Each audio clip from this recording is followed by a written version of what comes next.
I was born ready. What up, Fight World? It's your boy Ego, and I'm back with some more boxing. Make sure you like this video, subscribe to the channel, and also follow Canelo at Canelo. It's a verified Instagram account. Let's check in with Mr. Born Ready. Now, he posted a couple things. This is his last fight in Texas. Obviously, good turnout. They said 50,000+ people were in attendance, and this is just a selfie or whatever. This is what I was looking at, and this is what you guys seen on the thumbnail. And Canelo is already back in the gym. He's working out his legs, and this is coming off the heels of the Liam Smith fight. Now, he dominated that fight, easy work, and he sustained an injury to his thumb in that particular fight on his right hand, which is why you see the cast. But he's already back in the gym, already back working out. He's not coming back this particular year, but I made a video about it. He's already doing light work. Shadow boxing, it looks like. Wow, this reminds me of like elementary school when kids used to break their arms and then people would sign the cast.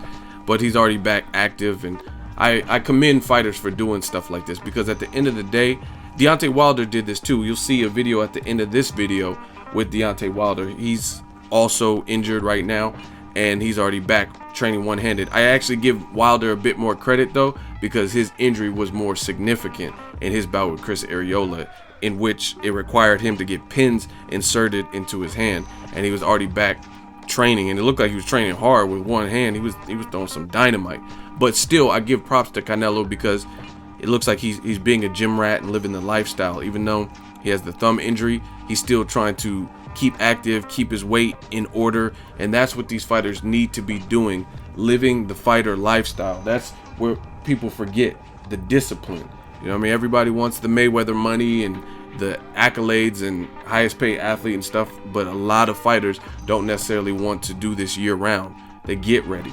There's an old saying, and it's stay ready so you don't have to get ready. So I can salute any fighter who, injured or not, they're trying to do what's best and get themselves geared back up for their next fight, instead of getting out of shape and being a couch potato and not being active and then waiting for the fight. So I don't know who Canelo will fight in 2017. They said he may come back first quarter, January, February, March-ish.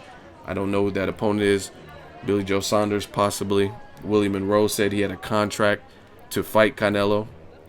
I don't know how true that is, but let me see if I can pull it up. You guys know how I do in new media. I want to show you guys so you know what I'm talking about.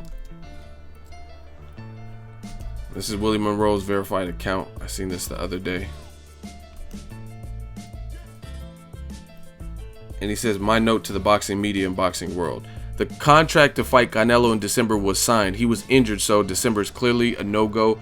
But that doesn't mean the fight shouldn't happen. If he is the fearless champion that he is said to be, then it would be nothing for him to tell Golden Boy to keep their word and make the fight happen. Great fighters don't make excuses. His trainer said they would never fight me because of my style.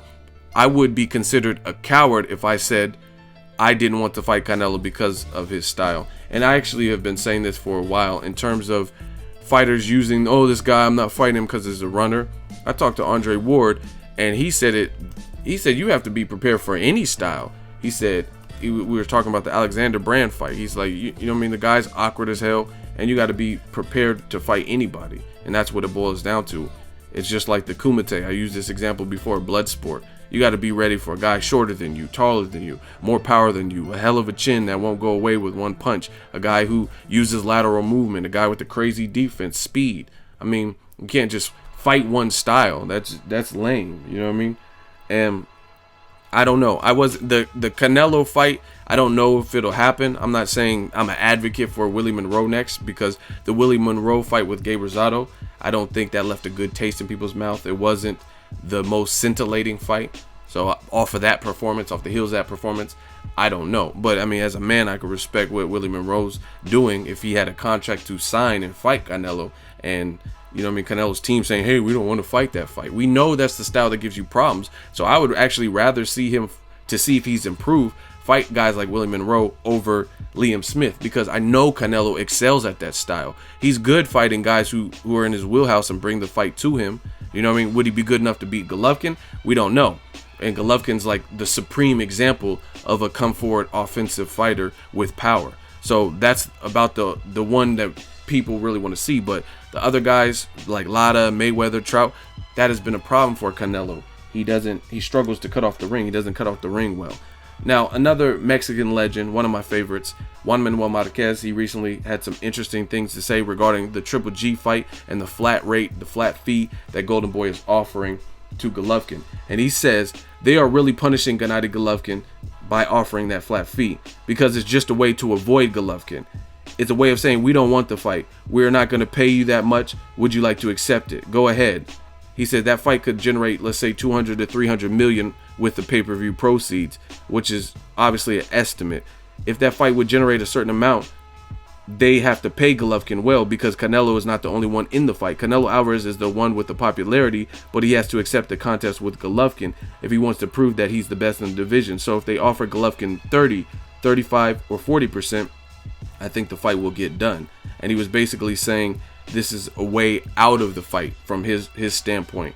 It's we'll offer you a low deal, so when you reject the fight, then you can say, oh, hey, we tried to make it, Golovkin don't want it.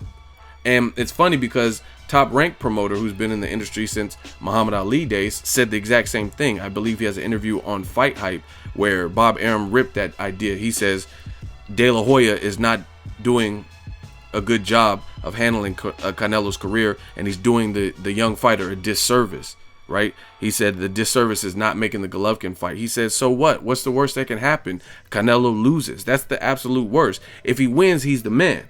But if he loses, obviously that's going to be a setback, but people will still give you more credit for taking the Golovkin fight. And then he talked about the flat rate. He said that's bullshit. That's not how negotiations work. That's basically, he kind of was in unison with what Marquez is saying, hey, they're offering a flat rate just so, like, it's an old trick. It's basically offer somebody something to get the pressure off you and stop the bleeding.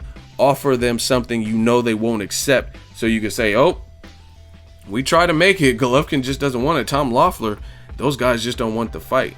You know what I mean? And I just want to see it. I'm a boxing fan. I think Canelo could put up a good fight. Don't know that he beats Golovkin, but I want to see it. So I don't really care how much money they get, but I understand where Marquez and also Bob Arum are coming from with the flat rate, right? I was thinking about it, and it's very similar to Broner, Danny Garcia versus Pacquiao. If Broner knows he's going, and I told people this, if Broner knows he is the show in terms of, yeah, Pacquiao has a name, but you can't just put Pacquiao in there with anybody and expect to do $1 million plus. You know what I mean? I don't think that Jesse Vargas on Top Rank pay-per-view will do $1 million plus. His fight with Chris Algieri or Brandon Rios didn't do $1 million plus. You put Bradley 3, a fight we didn't really want to see as boxing fans, by and large, it's not doing that great. You know what I mean? But you put him in there with Broner, whether you like the fight or not, it will sell because Broner is a salesman. He knows how, oh man, you know, I'm going to beat Pacquiao ass. You know, President Duarte, he going to watch his boy get knocked out. He going to throw in the towel. Apollo Creed, you know what I'm saying? He going to say some crazy shit to make people want to watch it. And Broner realizes this. He knows what he brings to the table. Danny Garcia knows his dad being a trash talker, his resume, you know what I mean? He knows that combined with Pacquiao, that would do good numbers. So it's the same thing with Canelo Triple G. That fight will sell, you know what I mean? And Team Triple G, you could say, oh, he should just take it 8 to 10 million. But I mean, I was thinking about it more and more. If you look at it, Tom Loeffler, they could get really shortchanged. Like, let's say they did the fight in Texas at the Dallas Cowboys Stadium, and it does 100,000 seats, and then the pay-per-view does 2.1 million, and then Golovkin and team is stuck with 8 to 10 million, and Canelo, let's say, gets a salary like Pacquiao got versus Mayweather, like 120 to 180 million. You know what I'm saying? But it's just a gamble because you don't know how successful it'll be. But you know what I mean? Is that right for Golovkin? Let's say Canelo generates 60 to 80 million. You know what I mean? Is that fair? Is he? Canelo's the A side. I have no doubt about that. He's clearly the A side over Golovkin. His numbers show you he's definitely been a participant in bigger events like Mayweather. You know what I mean? Golovkin doesn't have any events as big as the Canelo versus Mayweather fight, right? I don't think he has any events where they sold 50,000 or gave away or had 50,000 people in one venue for a Golovkin fight. So Canelo clearly the A side, but Is he that much of an A-side where he needs 80 million and Golovkin gets, 10% of that at 8 to 10 million?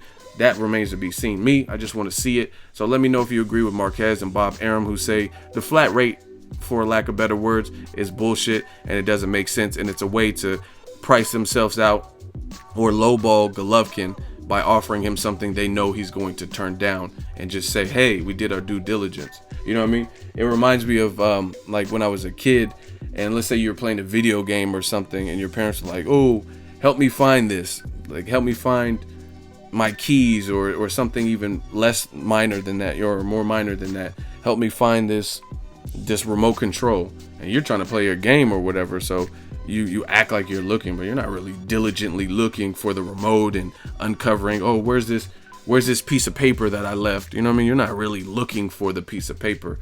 You're just kind of going through the motions, like, oh, hey, I helped you look, I'm gonna go back to my video game now. You know what I mean? That's what it kind of reminds me of with the lowball tactic. You know what I mean? Offer someone something to make it look like you're doing your part to make the fight. You guys drop in the comment, let me know what you think. Should the Canelo Triple G fight happen? What do you think of the flat fee? Who's ducking who? Do you agree with Marquez? Obviously, Canelo and Marquez have had a little bit of bad blood in the media. Marquez has always kind of criticized elements about Canelo. But this is the thing. Sometimes I look at it, or all the time I look at it, is Marquez is a legend. He could retire tomorrow.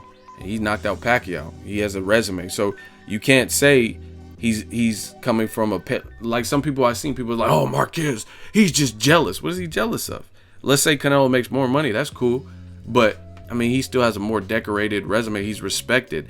He's not, if you go to Mexico, I guarantee you the fans love Juan Manuel Marquez, right? I don't know if that's 100% true, because I have friends that live in Mexico. I have fans that live in Mexico, and they said, like, a lot of people don't like Canelo. I mean, you look at his page. I'm on his page right now, and Triple G chickens and stuff. You know what I mean? So it's not just about money. It's also about respect. Triple G.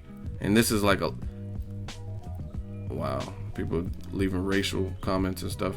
Look at all this. So again, I know Marquez is respected, so take it with a grain of salt. Drop in the comment section. Let me know what you guys think. Canelo is back training. Let me know what you think of the flat fee. Drop your thoughts in the comment section. Make sure you like my video as always. Hate, comment, and subscribe. Till next video, it's Ego signing off.